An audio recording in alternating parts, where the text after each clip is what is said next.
Invitamos al médico laboral César Augusto Salazar Gómez. Él es especialista en valoración del daño corporal, asesor empresarial, médico laboral de la ARL Bolívar y también calificador de secuelas. Va a compartir con nosotros un tema muy importante: jornada de enfoques clínicos, puntos clave en la calificación de secuelas de las patologías de columna. También los invitamos para que nos sigan en nuestras redes sociales y a través del numeral 28 SSO nos compartan toda la experiencia, el recorrido de las muestras comerciales. Recuerden, numeral 28 SSO.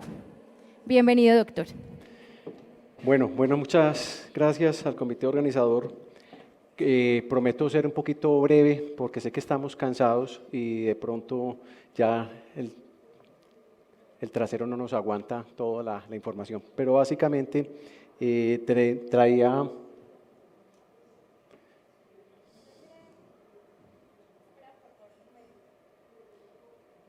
Bueno, mientras cargan ahí, te quería comentarles que desde el punto de vista de la medicina laboral, este ha sido un coco para todos nosotros desde el punto de vista de empresas, de ARLs o de EPS. El dolor lumbar es tan antiguo que desde el año 2780 a.C. ya se hablaba de cuadros de lumbalgia. Entonces, llevamos un montón de siglos hablando de la enfermedad y no le hemos podido coger la comba al palo. Desde las construcciones de las pirámides de Egipto, desde entonces se ha descrito, documentado la patología de columna. Hay algo que es muy importante: no todo lo que duele en la columna es de la columna. Yo creo que el doctor Bernardo y Margarita lo dijeron muy ampliamente, pero hay una serie de dolores que pareciera que fueran de columna y que pareciera ser como tan básico. No todo lo que duele en la columna es de la columna, y eso es una de las premisas que nosotros como médicos calificadores o como médicos de empresa tenemos que tener presentes. Esto ya lo habló el doctor Bernardo muy amplio. Es muy importante desde el punto de vista de medicina laboral siempre desvestir cuando evaluamos al paciente. Es decir, tenemos que tener un paciente desnudo para poder encontrar todo lo que el doctor Bernardo y Margarita nos dijeron de las alteraciones. No concibo, y esto va mucho para las partes de los exámenes de ingreso, que los exámenes de ingreso se hacen en 5 o 10 minutos y no desvestimos al paciente. Entonces, lo primer llamado es hacer desvestir al paciente, ponerlo a caminar, tener el tiempo necesario para valorar nuestro paciente, bien sea para la calificación de secuelas, para el examen de ingreso o para la consulta de medicina laboral. Algo que es muy importante es tener en cuenta que el médico laboral no es el médico tratante. Y por eso nos basamos tanto en los conceptos de los especialistas, tanto del ortopedista o del neurocirujano y de la parte de rehabilitación. Un paciente que nosotros tengamos con dolor de columna, tenemos que tener en cuenta de que si no lo reintegramos laboralmente en las primeras semanas, después va a ser muy difícil poderlo reintegrar. Y lo otro es, no todas las ayudas diagnósticas nos dan toda la información. Ya encontramos que lo más importante es la clínica. Por eso, vuelvo y repito, la clínica ha sido aquí como el examen físico, la piedra angular de toda la situación. El dolor de columna, ya lo dije anteriormente, es uno de los dolores más crónicos y que lleva más tiempo, incluso yo creo que de investigación, y que hasta el 80% de la población, de cualquiera de nosotros, lo vamos a sufrir en algún momento de nuestra vida. Es decir, es una enfermedad tan común como la gripa.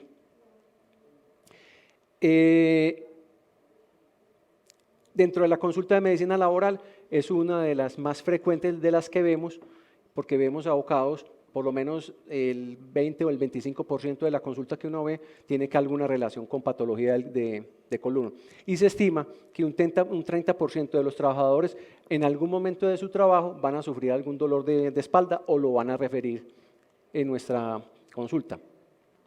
El 70% de los pacientes con una lumbalgia vuelven al trabajo en menos de una semana. Esto es paradójico y esto es encontrado en la literatura, que al final los que estén interesados en la bibliografía lo podemos revisar, pero uno encuentra que el 70% tienen un buen pronóstico, es decir, no tienen los intereses de una ganancia secundaria o no hay dificultades dentro del sistema para algún sistema de diagnóstico.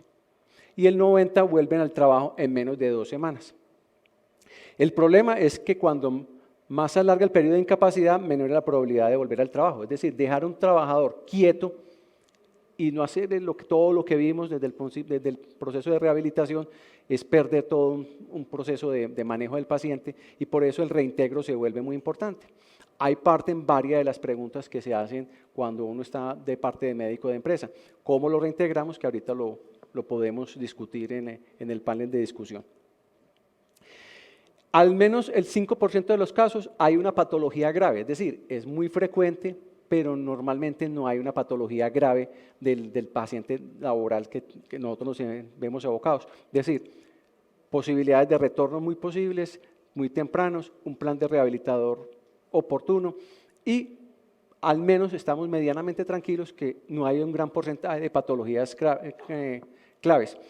Ya tampoco me voy a detener mucho en lo que dijo el doctor Bernardo, es que en algún examen de cualquiera de nosotros que no tenemos ninguna sintomatología de columna, si nos hacen algún examen, para aquellos que tenemos una edad por encima de los 50 o 40 años, van a encontrar alguna alteración y no tenemos ninguna sintomatología.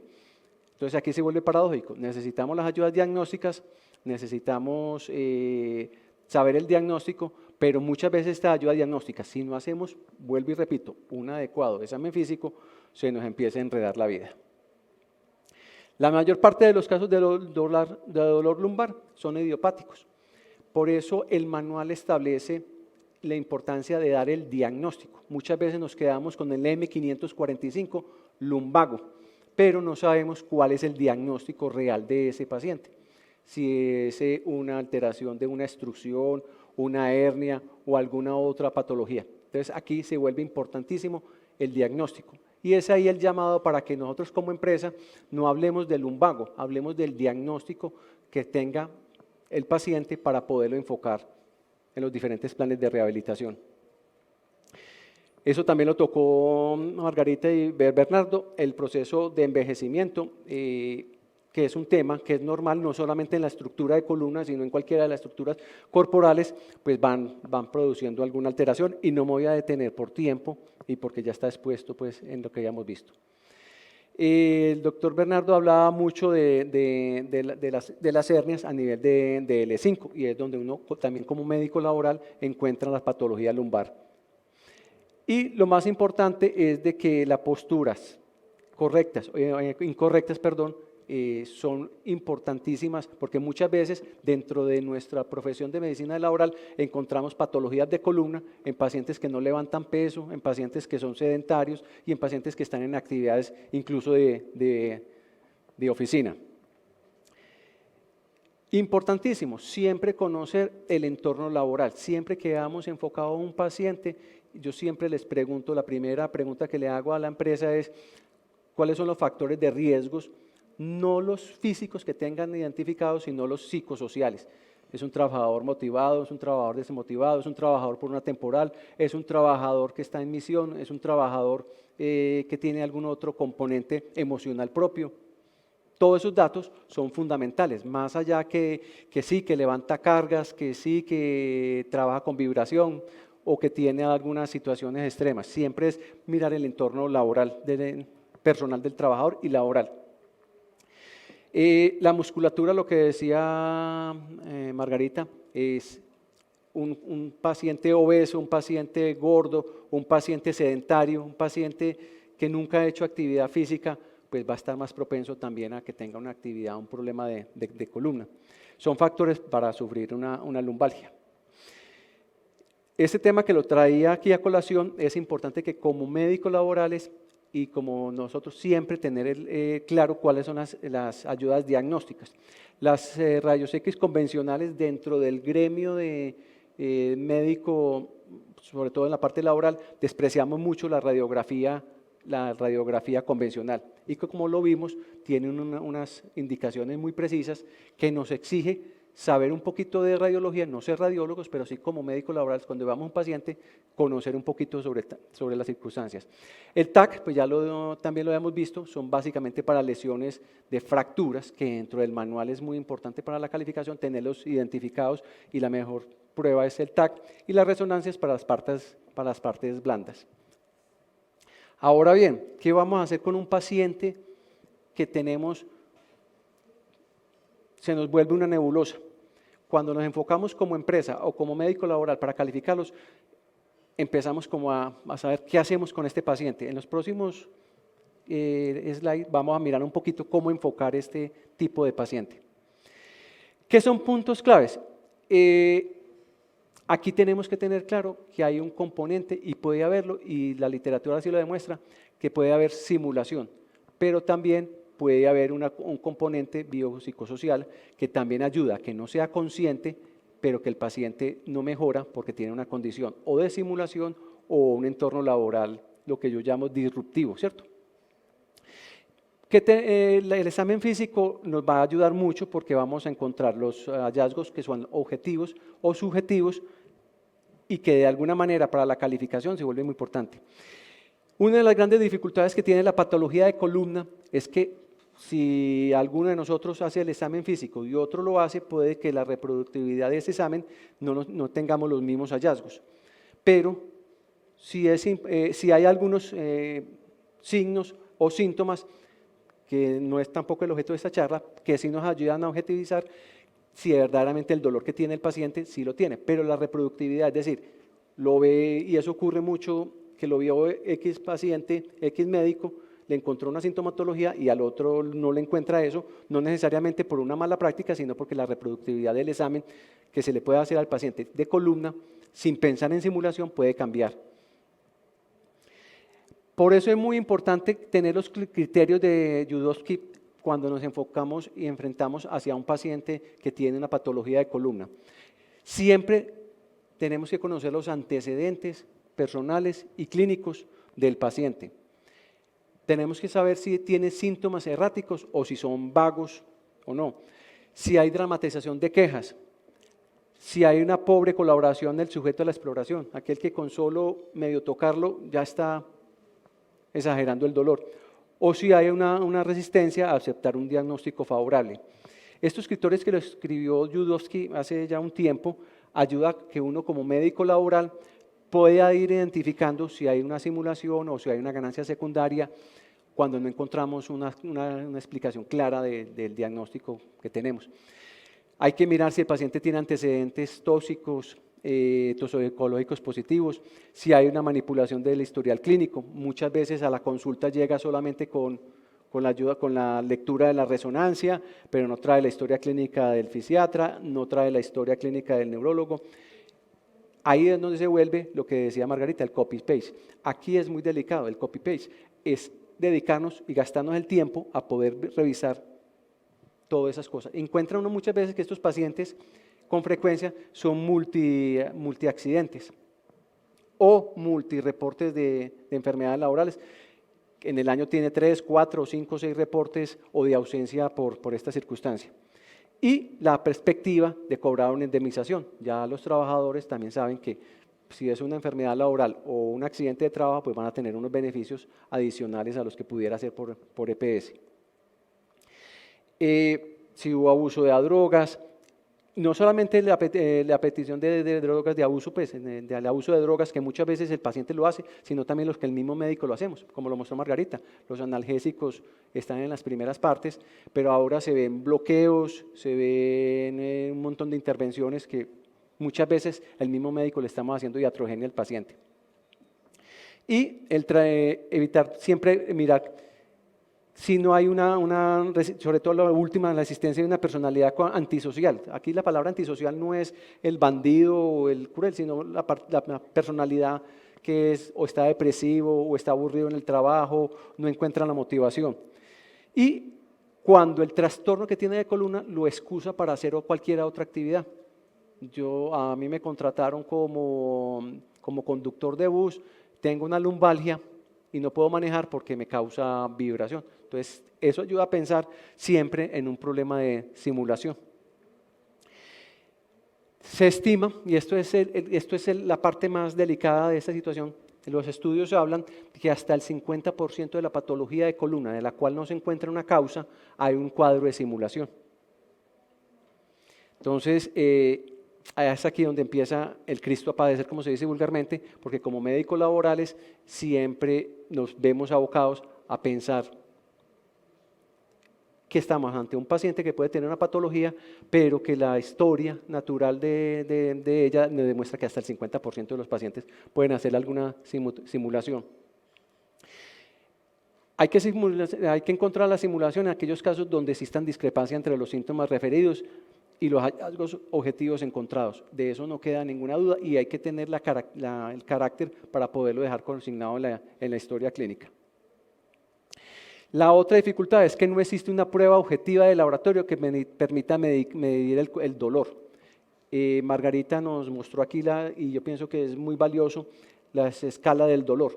Esa escala del dolor lo podemos hacer nosotros también como empresa. Uno muchas veces le pregunta, no, es que el paciente tiene una lumbalgia, y ve y habla con el trabajador, pero el trabajador puede que lo magnifique o puede que lo minimifique. Yo pienso que eso hay que dejarlo documentado dentro del proceso de seguimiento que nosotros hacemos como empresa. Y la combinación de lo que son ayudas diagnósticas, el examen físico y todas las pruebas ayudan a hacer que la prueba trate de ser un poco más objetiva. Ahora bien, hay dos partes, la parte de la calificación de las secuelas y la parte del manejo que vamos a hacer con el trabajador. Cuando vamos a calificar, y aquí voy a hablar un poquito técnico, de pronto para los que no son médicos calificadores, y me perdonan, y lo voy a tratar de hacerlo lo más sencillo, es que el manual de calificación de pérdida de la capacidad laboral trae un capítulo exclusivo para columna. Es decir, es una estructura de suma importancia dentro del sistema de calificación. Pero hay una paradoja que yo lo pongo como paradoja y es a título personal. Dentro de la calificación hay unos factores principales y unos factores moduladores. Los factores principales son los que me ayudan a determinar como la característica de la lesión y los moduladores los que me ayudan como a soportar ayuda a soportar esas pruebas. Y en el manual trae que es muy importante siempre tener en base el diagnóstico. Si nosotros no tenemos el diagnóstico del paciente, teóricamente no podemos hacer la calificación adecuada de la deficiencia o de la pérdida de la capacidad laboral. ¿Por qué? Porque si nosotros no sabemos y las tenemos que calificar, las tenemos que definir bien claro dentro del diagnóstico. ¿Y cuáles son? El dolor, mire que le da una preponderancia grande al dolor de columna, las lesiones de disco intervertebral, las lesiones, los descegmentos móviles y las estenosis cervicales. Las demás son muy fáciles, el dolor es el difícil de cuantificar y el que nos trae el manual. El manual trae dos circunstancias que son importantes para la calificación. El dolor, de cual, vuelvo y digo, el médico tiene que basarse dentro de un adecuado examen físico, poderlo soportar.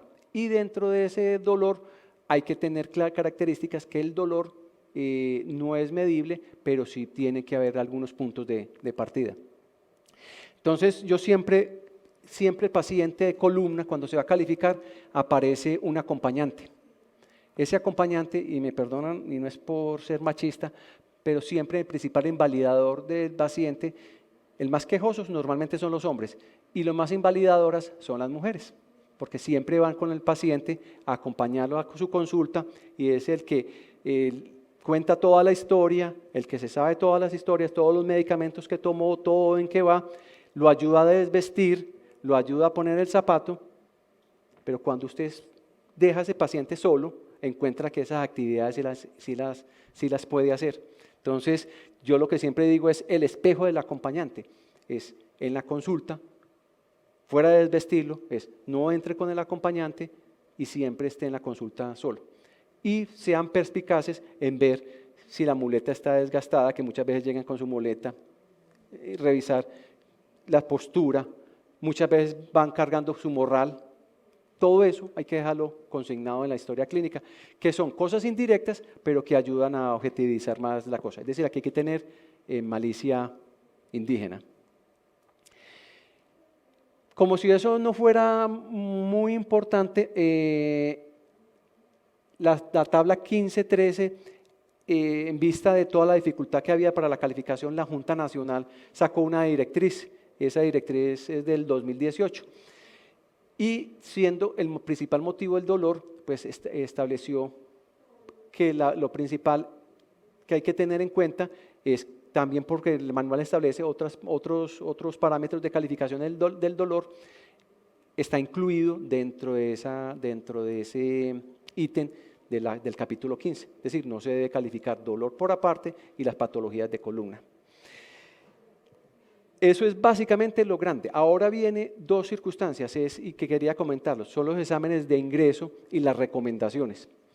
A diario nos vemos evocados con pacientes que tienen, cuando es de la ARL no tenemos tantas dificultades porque la ARL nos manda algún soporte de recomendaciones, pero cuando son de EPS quedamos en el limbo de qué vamos a hacer con ese paciente que se reintegra. Entonces yo siempre les digo ¿cuál es el diagnóstico preciso? Si no tenemos el diagnóstico preciso y no sabemos qué es lo que tiene, no el M545 en general, se vuelve muy difícil objetivizar el paciente. Lo otro, lo que no se tenga evidencia, no existe. Un lumbago per se debe mejorar con el con el manejo agudo que se le hizo. Si no contamos con el diagnóstico, eso de las recomendaciones que uno encuentra, no levantar pesos de más de 4, otros le ponen 8, otros le ponen 12, que ahorita estábamos discutiendo en el equipo, no tiene ninguna validez. El llamado aquí es, el paciente, si no tiene un diagnóstico clínico claro, hay que tenerlo, hay que pedirlo y hay que solicitarlo, y en eso ocurre más para el lado de la EPS. El trabajo interdisciplinario entre la parte de medicina laboral, la parte de seguridad y salud en el trabajo, la parte psicosocial, la parte del neurocirujano y la parte de fisiatría es fundamental. Un paciente que no se quiere mejorar nunca lo va a hacer. Un paciente que tenga una buena motivación y lo quiera hacer, va a ser un poco más fácil el reintegro. Entonces aquí el llamado es a trabajar en equipo, como lo dijo Margarita, es un trabajo interdisciplinario. Y no es solamente de que el médico laboral vaya y defina qué es lo que qué va a hacer con ese paciente que a diario nos vemos evocados. Eso es un repaso muy, muy general desde el punto de vista laboral del manejo de la patología de columna. Siempre exijan a ustedes que el paciente, y quiero terminar con esto, sea evaluado siempre desnudo.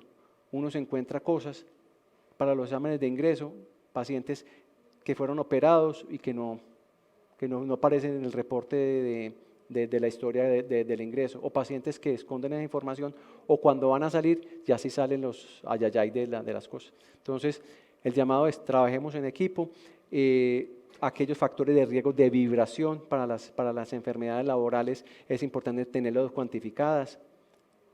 No que eso de levantar poquito, frecuente, infrecuente, yo soy muy enemigo de utilizar palabras de esa índole porque generan unas dudas y que muchas veces el trabajador no tiene la claridad. No sé si quieren alguna, para que procedamos a las preguntas,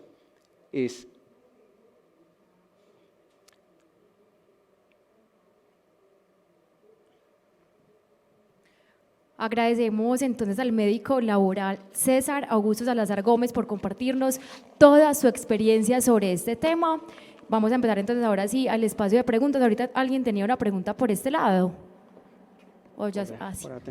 Me van alzando la manito. Igualmente las personas que están en el streaming, estamos recibiendo las preguntas, ya tenemos algunas. Vamos a empezar aquí con alguien y ya damos paso a las siguientes. Muchas gracias. Las preguntas. Bueno, buenas tardes. Muchas gracias por la sapiencia y por todo lo que hemos tenido. Yo creo que los que trabajamos en el ámbito empresarial y en sistema o manejamos toda la gestión del sistema, esto es uno de los temas más álgidos que tenemos, ¿no? Yo tenía dos preguntas, pero voy a hacer la primera, teniendo en cuenta que los que somos o tenemos el conocimiento médico y la fisiopatología y la evolución que vemos en el tema de las discopatías lumbares. Cuando nosotros tenemos una imagen de una discopatía lumbar, tenemos un mito urbano, ¿sí? Y el mito urbano es que estas personas no pueden hacer manipulación de cargas y muchas veces tampoco pueden hacer trabajos en alturas. Entonces, teniendo en cuenta, digamos, su experiencia, lo que de pronto la literatura dice, ¿qué opinan ustedes sobre de una vez la tipificación de una persona con discopatía para limitar este tipo de actividades? Y la segunda, también teniendo en cuenta que pues el enfoque multidisciplinario es ideal, pero a veces es costoso en la parte práctica. Entonces, para el panel, ¿cómo sería, digamos, una guía o cómo nos pueden guiar para tener un buen abordaje en rehabilitación, reintegro y abordaje de la patología de una persona con discopatía lumbar? Primera parte. Sí, en realidad el hecho de que un paciente tenga una hernia discal, yo les dije ahora en la exposición que uno puede tener inclusive una hernia discal y hay una relación entre el tamaño del orificio vertebral y la presencia de la hernia. A ver, ¿qué quiero decir con eso? Yo puedo tener una protrusión discal que muchas veces, yo les mostré una diapositiva ahora donde las protrusiones discales podían ser anteriores, pueden ser laterales, pueden ser a nivel pediculares o pueden ser extraforaminales, pero yo puedo tener una protrusión, inclusive a veces lo dictaminan como una hernia de disco en el informe radiológico y el paciente no tiene síntomas. Yo pienso que un paciente de esos uno lo tiene que manejar como un paciente normal, pienso yo, porque ahí hay que buscar es que el problema de las protrusiones discales, hay cosas que son muy importantes. Hemos insistido, y yo lo hice profeso, les mostré a ustedes unas diapositivas donde se mostraba una escoliosis en la resonancia y después una radiografía simple. El doctor hizo énfasis en que uno debe de examinar al paciente desnudo. Yo les dije a ustedes que el 60% de las personas tienen una asimetría, que pueden ser de mínima. Cuando la asimetría es muy grande, usted ve el paciente vestido y ve que tiene un hombro más alto que el otro. Normalmente eso no se nota. Yo a veces le digo, no le digo a los hombres, pero le digo a mis pacientes, mujeres, este consultorio, las niñas tienen que hacer un striptease para poderlas examinar desnudas. Pero eso es verdad, uno ve que tiene un hombro más alto que el otro y mira y tiene una escoliosis y sigue para abajo y tiene un abdomen prominente y sigue para abajo y tiene un genovaro y sigue para abajo y tiene un pie plano. Esos pacientes a veces hay que tener en cuenta dos cosas. Entonces, uno cuando tiene frente a un paciente una hernia de disco, hay que fijarse primero en el examen físico, porque cuando me hacen la tomografía, muchas veces los radiólogos no se dan cuenta de que el paciente tiene una escoliosis y hay cortes en la tomografía donde se hacen cortes coronales, cortes sagitales y los cortes axiales. Y ustedes ven en los cortes axiales que hay unas carillas que están muy grandes y otras muy pequeñas. Ustedes ven, se van para afuera y ven un riñón, un pedazo de riñón más grande, otro riñón más chiquito. Ese paciente tiene una escoliosis. Y muchas veces un paciente que tiene una protrusión me lo informan como una hernia extruida. Y en realidad lo que hay es un desequilibrio y el corte en el radiológico le informa a uno que tiene una hernia extruida. De hecho me ha pasado. Yo les dije a ustedes que en estos días me pasó con un paciente de 73 años que me lo mandaron con una hernia de disco que para que lo operara. Pero es por eso, porque si el paciente tiene una asimetría, entonces eso hay que tenerlo en cuenta porque puede lograr a equivocaciones. Y la otra es que el hecho de que yo tenga una hernia no necesariamente quiere decir que el paciente tenga que operar. No, si el paciente tiene una hernia pero el paciente no tiene síntomas, ¿por qué lo voy a operar? Ahora, la idea es que yo el paciente lo debo manejar en condiciones normales, porque muchas veces puede ser un incidente, es incidental, y uno encuentra un hallazgo y la clínica no da para pensar en eso. Yo les decía también que a veces los médicos también cometemos el error en que con mucha frecuencia nos pasa que un paciente consulta por un lumbago y lo que encontramos en los exámenes, a todo eso puede tener relación, pero muchas veces no tiene relación y le echamos la culpa de la sintomatología a los hallazgos radiológicos. Yo, ahora estábamos conversando, hace por ahí como año y medio, vi un paciente de 80 años que se agachó y hizo un lumbago. Y el paciente le pidieron una resonancia y tenía un canal estrecho, pero canal estrecho, con todas multisistémico, es decir, multifactorial. Pero el paciente era un paciente de 80 años, delgado, con buena musculatura, que hacía ejercicio y que solamente se agachó y hizo un dolor mecánico, posiblemente por una contractura muscular, y radiológicamente tenía un canal estrecho. Yo no lo operé. Yo le dije, no, la sintomatología que usted tiene no tiene nada que ver, uno no opera las radiografías. Y lo mismo pasa con las hernias de disco, es decir, yo creo que tengo que tener un fundamento de que el paciente si cumple como todos los requisitos, ¿cierto? Que esté en la edad, que tenga un mecanismo de producción que pueda inducir a la producción de la hernia, que tenga una clínica característica, que se corrobore eso con la radiología. Ahí uno podría decir, este paciente eventualmente en el futuro podría ser quirúrgico o no. Lo mismo la actitud que yo asumo con el paciente desde el punto de vista laboral. Si el paciente tiene una protrusión y el paciente no tiene síntomas y eso se encontró incidentalmente, yo trataría al paciente normalmente con su trabajo, con todos los... Lo que pasa es que a veces es muy complicado en la práctica porque ustedes encuentran médicos que le dicen al paciente, usted no puede levantar sino 2 kilos o 4 kilos o 8 kilos y ahí se le complica a uno la existencia. Entonces, ahí eso es muy complicado porque el paciente o tiene, como hemos dicho todos de manera repetitiva, hay un factor emocional, psicológico y la patología psiquiátrica que tiene el individuo de fondo muchas veces puede coadyuvar a tener un dolor crónico que no se mejore. Y ahí es donde el paciente dice, no, me tienen que... Es muy normal, por ejemplo, uno ve en instituciones, por ejemplo, como las Fuerzas Armadas, que la gente se jubila a los 20 años y después, antes de que se van a jubilar, los mandan a que le hagan un examen médico. Y todos tienen dolor lumbar. Y todos llegan con una radiografía donde dice que tienen una degeneración de la columna. Por eso yo exprofeso dije que a mí me gustaban más los eufemismos que hablar de patología degenerativa, porque es que el problema es lo que decía el doctor, muchos no, yo siempre le digo a los pacientes, es que yo tengo esa degeneración de la columna. ¿Y su médico cuántos años tiene? Pues tiene ahí como 45 años. Hágale una resonancia al médico, verá que el médico también tiene discos negros, tiene protrusiones, tiene una cantidad de cosas y está sintomático. Entonces uno piensa, yo siempre he dicho, comparen una foto suya recién nacido y una foto de ahora. ¿Cuál es el que está normal? No, a medida que va pasando la vida hay unos cambios, pero no necesariamente eso es patológico. Ahora, muchos de los cambios que se producen sí pueden estar en relación con una patología, pero no es condición sine qua non para que cuando yo tenga cambios en la columna, eso equivale a que estoy enfermo. Entonces yo creo que es un factor muy importante desde el punto de vista laboral para yo poder saber qué paciente ubico y qué paciente le hago restricciones.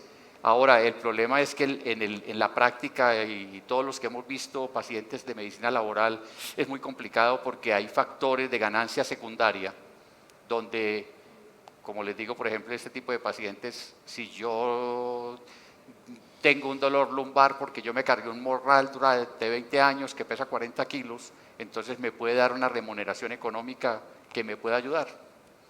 O el paciente que no tiene o tiene una insatisfacción laboral y el paciente lo que quiere es tener una ganancia secundaria y no seguir trabajando y que lo paguen. Hay gente que prefiere calificarse. Ustedes encuentran gente con una patología tan tenaz que se corta un dedo, se amputa un dedo para que lo califiquen y ganarse un dinero con esa cuestión. Entonces es muy difícil, pero yo pienso que de todas maneras, cuando uno tiene una patología, inclusive, pues, o una patología no, un hallazgo ocasional de una hernia de disco y la clínica no da para eso, yo mandaría al paciente común y corriente, pues sin ninguna restricción. A ver, yo les doy mi concepto de ambas preguntas. La primera, hoy desafortunadamente tenemos guías que nos han establecido de manera cerrada. En mano no pueden subir tantos, no pueden subir tantos kilos, en hombro no pueden subir tantos kilos, si uno se encuentra en columna no pueden subir más de 25 kilos, si es menor de 18 años y si es mujer en etapa de gestación no puede pasar de 18, creo que es el estándar que han ido colocando en las guías y que se han ido oficializando, y eso ha salido de estudios que hemos copiado de otros países, porque desafortunadamente nosotros no tenemos estudios propios. Entonces eso hoy empieza a tener un peso desafortunadamente a nivel de los jueces. ¿Por qué? Porque un trabajador va y dice, me van a reintegrar, yo no me puedo reintegrar, no me quieren cambiar las condiciones y me las tienen que cambiar y se hace incluir dentro de estabilidad laboral reforzada, yo ingreso pero no con las responsabilidades ni con los pesos, porque hoy cualquiera tiene acceso a esa información. Eso es un enemigo que tenemos para hacer adecuadamente las cosas. Pero yo creo que si una persona ha tenido cargas previamente, tiene condiciones de salud satisfactorias, está entrenado para cargas y hay que hacer un análisis de tiempos, movimientos, repeticiones, ergonomía.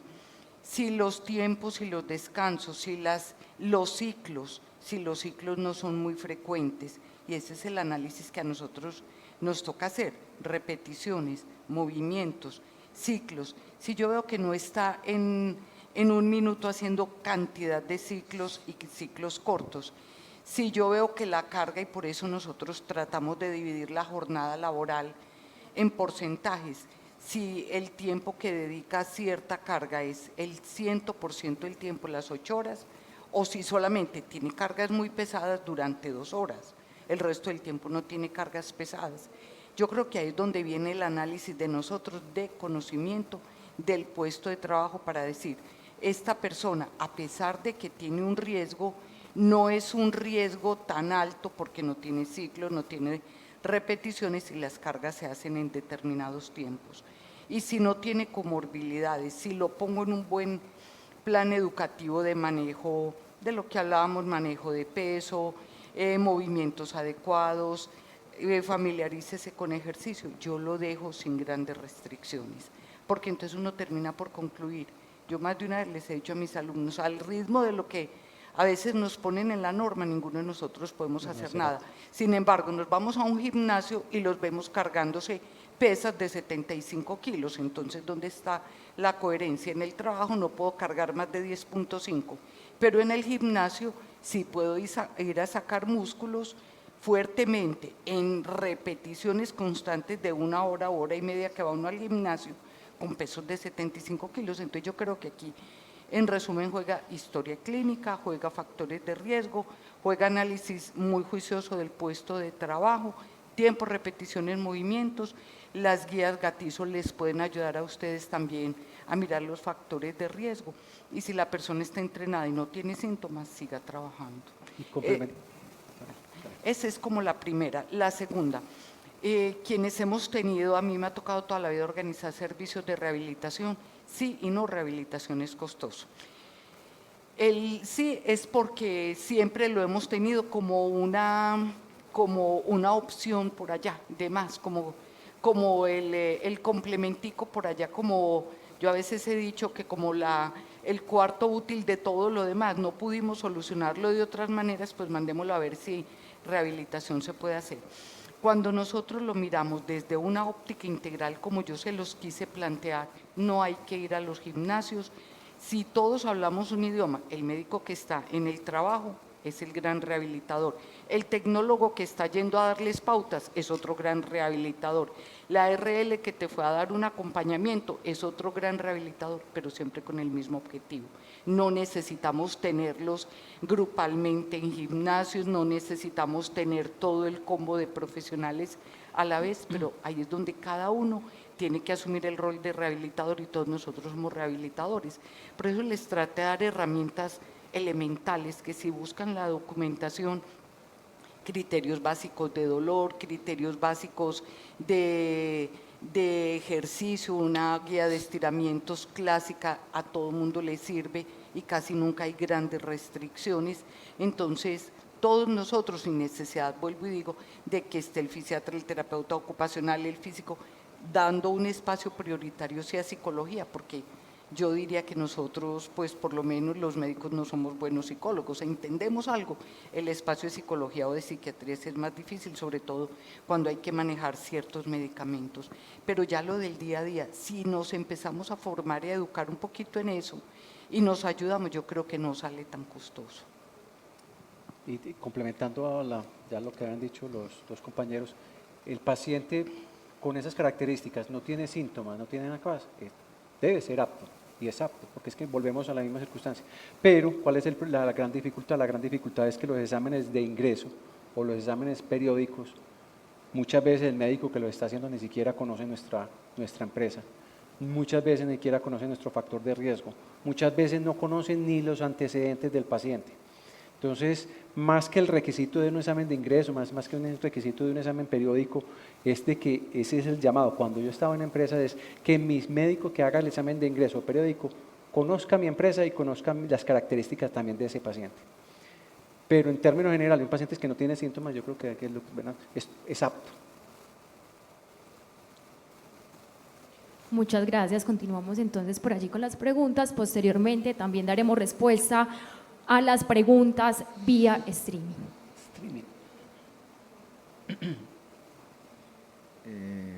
Javier Builes, de la Alcaldía de Cali. Una pregunta. Muy interesante, bueno, muchas gracias, muy interesante todo lo expuesto en la tarde de hoy. Una pregunta, cuando hablamos de esas etapas que pasamos por la columna vertebral, deshidratación, blanda, dura, que casi muchas pues pueden ser fisiológicas, digamos que para la parte preventiva adicional del sobrepeso, pues que es obvio que hay algo que se puede hacer para evitar llegar y que más adelante se vuelva sintomática, así inevitablemente casi que se va a pasar por todas estas diferentes etapas. Sí, claro. Yo pienso que, a ver, si uno revisa la literatura actual, hoy en día ustedes ven que se están haciendo una cantidad de cosas. Pacientes, por ejemplo, que tienen dolor lumbar y les hacen bloqueos. Lo ve uno con mucha frecuencia hoy en día, que generalmente los pacientes que uno ve con dolor lumbar ya le han hecho por ahí 4 o 5 bloqueos. O hay mucha facilidad en la que los pacientes con algunas patologías les terminan haciendo, por ejemplo, artrodesis. Pero uno revisa la literatura actual a nivel mundial y todo el mundo ha llegado a la conclusión, lo que decía la doctora Margarita ahora, frente a un paciente con esta patología, el único tratamiento que existe es el fortalecimiento muscular. Por eso es importante, yo al principio les decía, el médico tiene que tener como en la cabeza esa columna que tiene una estructura ligamentosa, que tiene una estructura ósea, pero hay que tener en cuenta la masa muscular, por ejemplo a nivel lumbar, es importante los abdominales, los paravertebrales, el psoas, a nivel de la pelvis, el piramidal y los glúteos, y los isquiotibiales que van de la pelvis hasta la parte posterior de la rodilla. Y hoy en día uno ve que el consenso general es exactamente al principio darle analgésicos tipo acetaminofén, paracetamol, algunos opiáceos leves o de menos efecto opiáceo como el tramadol, que es un buen analgésico, pero los pacientes generalmente lo toleran mal. Tiene un problema también, que se vuelven adictos. Entonces, eso es una cosa, y la gente piensa que los pacientes, el tratamiento no debe ser muy prolongado con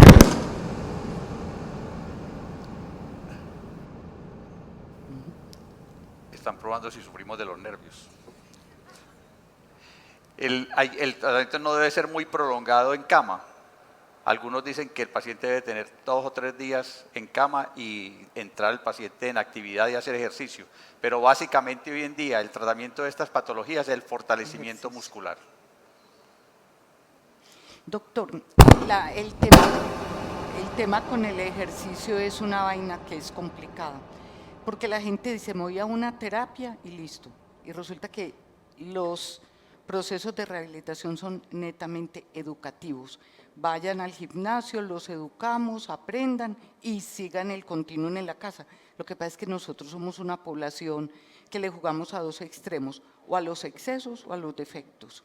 El exceso, el que se va al gimnasio a maltratarse, que vuelve agresiva su estructura corporal con el tiempo.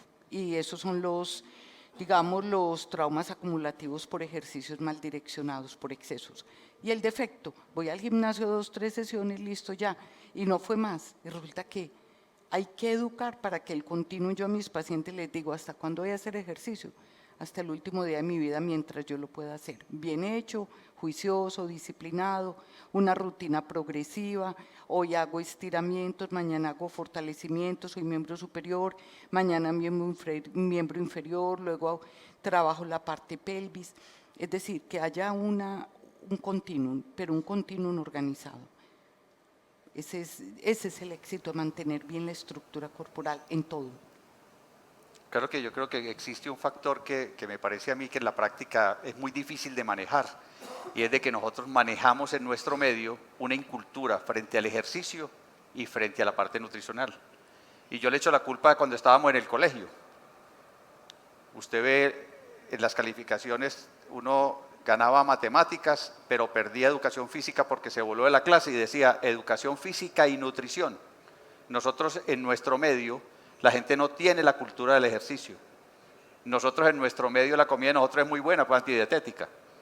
Entonces, el problema es muy complicado manejarlo en la práctica. ¿Por qué? Porque es que si uno le dice al paciente, usted tiene que hacer ejercicio, yo nunca en mi vida he hecho ejercicio, eso no sirve para nada. El tipo aguanta eso 15 días y después no vuelve. Igual pasa con el problema nutricional. Usted dice, usted tiene 20 kilos de más, usted vaya donde la nutricionista y la nutricionista no, yo le digo, el problema no es de que yo haga una dieta y baje 20 kilos. El problema es que yo tengo que cambiar mi idiosincrasia nutricional y aprender la cultura de cómo debo comer. Hombre, que es que a mí me gusta comerme un sancocho trifásico 3 veces al día. No te lo puedes comer, te lo puedes comer cada 3 meses si querés. Pero eso es un problema muy complicado. Además, porque fíjese, yo no sé si a ustedes les debe haber pasado que uno le dice a un paciente, usted tiene que bajar 20 kilos. Y comienza a bajar y la gente le comienza a decir, tenés un cáncer. Estás enfermo, porque en nuestro medio la gente que está gorda es la que está saludable. Entonces el problema de la incultura frente al ejercicio es muy complicado y el factor nutricional también. Yo creo que a veces el problema es que hay que hacer consciente de que los profesionales de salud que manejan la fisioterapeuta, la nutricionista, o cuando uno debe decir, yo no voy a hacer ejercicio, voy a hacer ejercicio porque yo me quiero sentir bien, no porque el médico me dijo que tenía que hacer ejercicio, porque eso se vuelve como una penitencia y se vuelve como un castigo. Y a los 15 días el paciente abandona el ejercicio. Ese es el problema. Y uno mira, vuelvo y repito lo que yo le decía al doctor ahora, el problema es que hoy en día el tratamiento es el fortalecimiento muscular. Si un paciente no hace fortalecimiento muscular, no le sirve nada. Más, inclusive hoy están de moda los bloqueos. Y encontré un artículo muy interesante donde decía, los bloqueos en el fondo no sirven para nada. Para nada. Se utilizan en algunos pacientes porque cuando yo tengo dolor le hago el bloqueo al paciente y puedo tener hasta 15 días, 3 semanas asintomático, que es una época que yo utilizo para hacer la terapia. Pero básicamente el tratamiento de este tipo de patologías es el fortalecimiento muscular.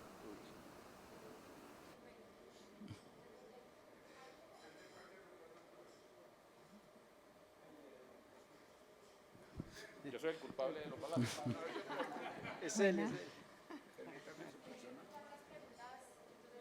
Sí.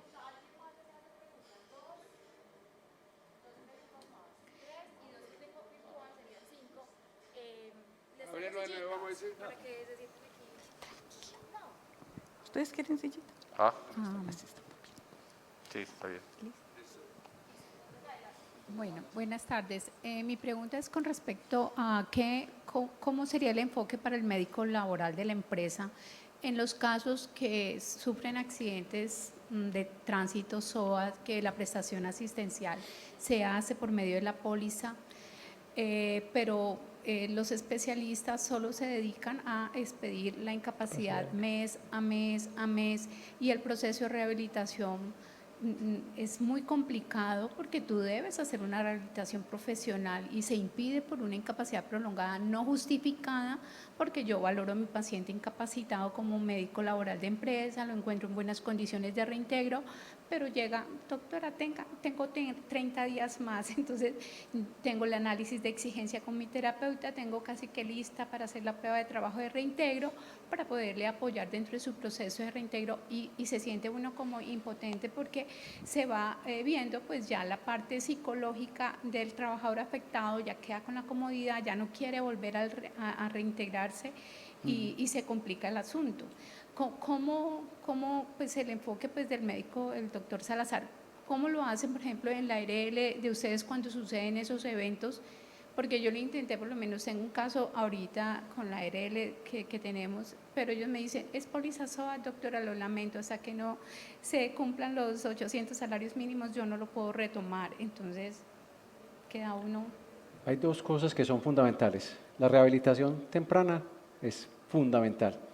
Ya que tocaste el tema de ARL, en el caso de ARL Bolívar, se acogen a la atención de ese paciente. Es decir, se prefiere atender el paciente incluso desde el mismo momento, si entró a la institución y desde el mismo momento que se identifica que fue un accidente, así sea de tránsito, se hace la atención por la ARL. Es la única manera de garantizar un tratamiento un poco más rápido de rehabilitación y hacer el seguimiento por parte del médico laboral de la ARL y de la empresa, porque se vuelve muy angustiante el paciente que estando por un accidente de tránsito y queda ya navegando como en lo que yo llamo el limbo, y la rehabilitación se vuelve mucho más difícil, incluso ya la reincorporación laboral después es casi que imposible. Entonces, en el caso particular de ARL Bolívar, se acoge desde el mismo momento que lo tenga que hacer. Yo complemento, creo que lo más importante son los reportes. Desafortunadamente, en el enredo de eso, a quien sí, quien no, la investigación, a veces se retardan los procesos, pero con una investigación rápido, con un reporte rápido, las administradoras de riesgos laborales, yo he trabajado prácticamente, yo diría que con las más grandes, casi todas asumen rápidamente, si llegan buenos los reportes y se hace oportuna la investigación. Hasta un punto llega el SOAT y luego lo absorben y luego viene pues ya la parte administrativa, cruce de cuentas, etcétera. Pero hay que hacer reportes oportunos, seguimientos oportunos, pero muchas veces todo eso se nos cae en el tintero.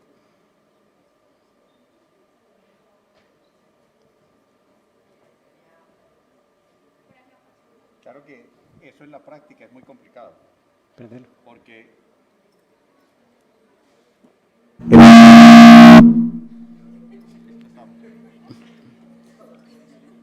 en la práctica es muy complicado, porque el problema es cuando la ARL tiene posibilidad de que el paciente tenga el accidente y lo pueda ver el especialista de la ARL, uno puede enfocar la situación, porque la mayoría de las veces el paciente consulta por el SOAT y después de que le han hecho los tratamientos por otro lado, termina en la ARL.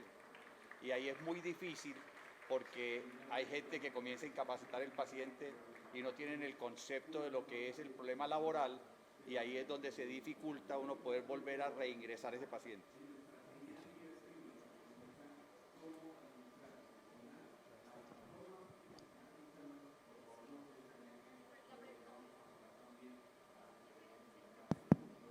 Sí, ahí está. Buenas tardes, felicitaciones por la ponencia.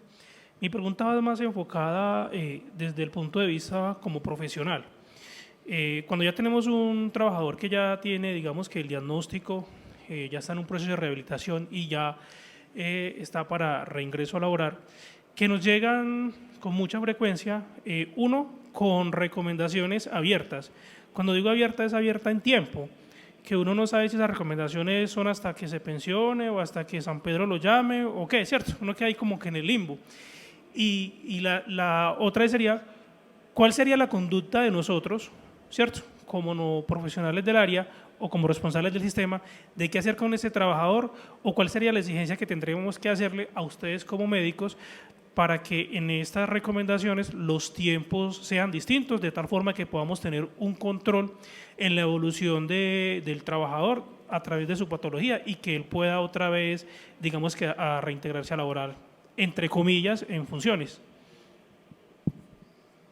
A ver, la nueva resolución salió en julio de este año, la nueva resolución de rehabilitación hace énfasis en lo que son recomendaciones, reubicaciones, quién de dar las recomendaciones. Entonces, yo creo que eso nos va a ayudar porque anteriormente todo el mundo, lo que pasa es que disciplinarnos en el sistema es muy difícil porque desafortunadamente las especialidades no vinculadas con el sistema de seguridad y salud en el trabajo poco o nada leen sobre algo que una resolución es mandatoria para todo el mundo.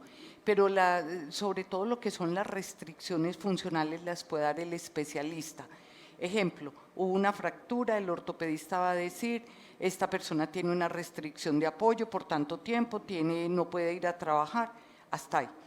Ya en el momento en que va finalizando el proceso, quien va a dar todo lo relacionado y compete, y así lo dice la resolución, y creo que la primera vez que sale una resolución como tan clara diferenciando a dónde va el rol funcional y el rol laboral, ya en el momento en que llega una persona a la empresa, el médico de la empresa perfectamente debe entrar a reevaluar, respetando lo funcional, que es competencia del especialista o porque lo mandó con un cuidado para, ejemplo, con un cuidado para la fractura por proceso de consolidación, por algo inherente al proceso que hizo.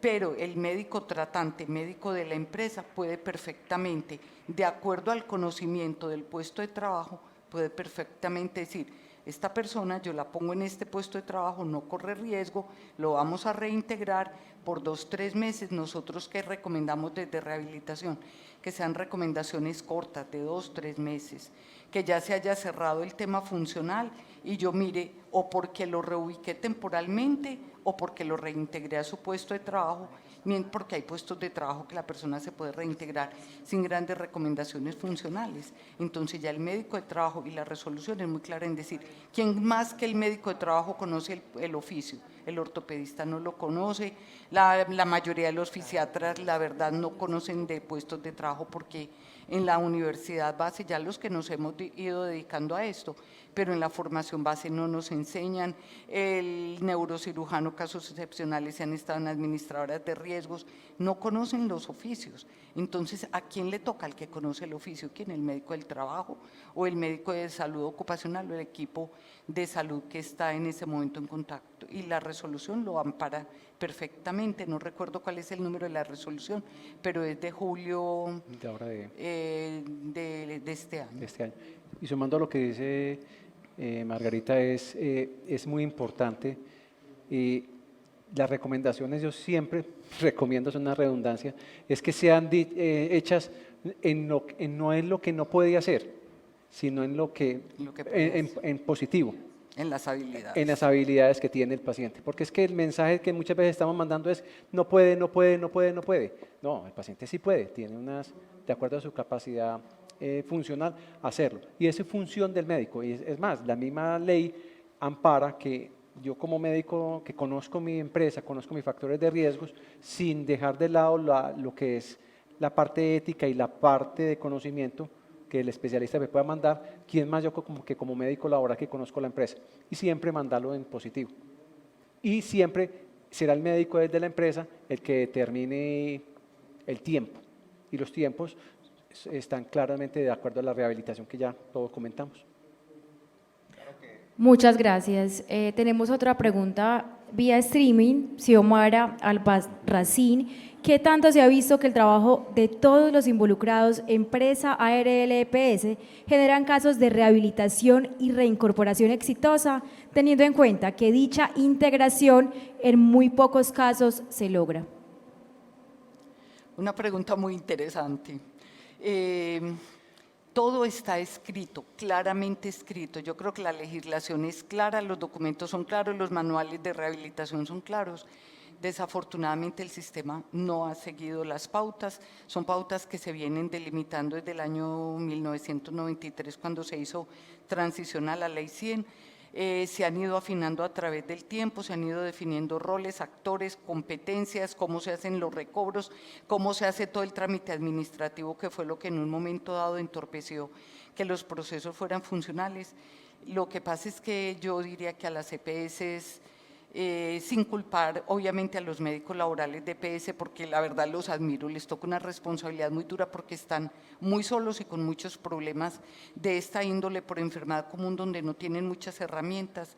Realmente creo que es muy difícil. Ya cuando es un tema de administradora de riesgos, creo que es mucho más efectivo. La gran mayoría de nuestras administradoras de riesgos saben que deben hacer rápidamente estos procesos, los articulan con las empresas, entre otras cosas porque la más interesada en que estos procesos fluyan son las administradoras de riesgos, porque en la medida en que fluyen, pues se van a mermar las prestaciones económicas. Pero ya cuando el proceso es por enfermedad común, la enfermedad común no obliga a hacer rehabilitación laboral.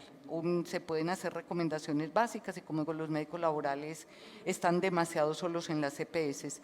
Y segundo, les llegan pacientes de muchos tiempos de incapacidad difíciles de reintegrar. Pero en el momento en que tocamos las ARL, yo diría que la gran mayoría, y César, que ha estado también en ARLs, varias las conoce y les ha hecho calificaciones, creo que ya son bastante juiciosas y han ido afinando mucho sus procesos. Los procesos en ARL son, si bien no puede que no sean perfectos, sí se ve un avance importante en estos casos. La dificultad grande se vuelve en la EPS. ¿Y por qué se vuelve dificultad en la EPS? Porque la integralidad del paciente. Yo pienso que hemos perdido como médicos algo que se llama la integralidad. Y siempre lo primero que hay que tener en cuenta cuando uno ve a un paciente es escucharlo y conocer toda su historia clínica. Y uno ve que de pronto en ARL esto sea más dinámico porque hay una posibilidad de un equipo interdisciplinario más rápido y acorde, pero en EPS no se ve. Entonces en EPS yo pienso que antes hemos ido retrocediendo, antes las EPS tenían un equipo de medicina laboral muy fortalecido. Si ustedes revisaban, encontraban por ejemplo la extinta Comeva, se formó un equipo de medicina laboral muy fuerte. Otras EPS también lo hicieron, pero cada vez uno encuentra antes de desmontarlo. Y hablar con la EPS, yo creo que acá cuando hemos sido médicos o de seguridad salud en el trabajo, tenemos un paciente de EPS, no hay con quién hablar. Entonces, la rehabilitación desde el punto de vista de EPS, prácticamente yo diría que es muy pobre. El otro problema son las contrataciones.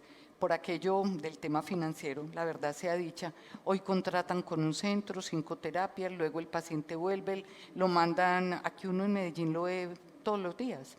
La terapia física está en Itagüí, la parte psicológica está en Bello, el fisiatra de pronto está en el centro de la ciudad.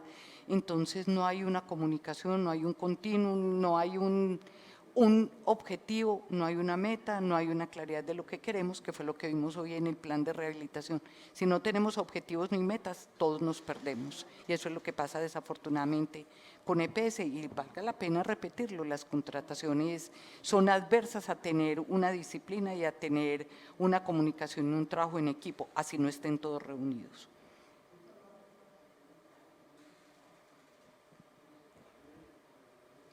Bueno, agradecemos a nuestros conferencistas por acompañarnos en esta tarde con este excelente tema. Muchas gracias. Un fuerte aplauso para ellos. Muchas gracias. Gracias a ustedes que tengan una por feliz el tiempo tarde. dedicado.